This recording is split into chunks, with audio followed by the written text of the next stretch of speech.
Well, I didn't get everything in, and I managed to spill a fucking bucket of paint while I was at it, but so there's that. Another mess. I didn't get that stuff in. That's the cheap stuff. We call that gas money scrap.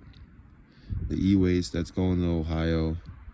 So I'm not gonna touch that right now. Spilled paint.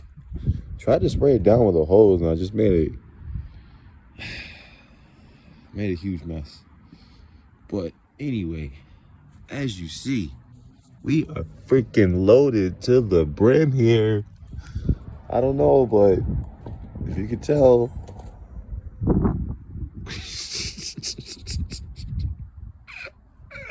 we're riding kind of heavy here. So let's see what happens. I'm trying to show inside there. Can you guys see it? Yeah? Well, you'll see soon when we get to the scrapyard. All right. I'll be back shortly.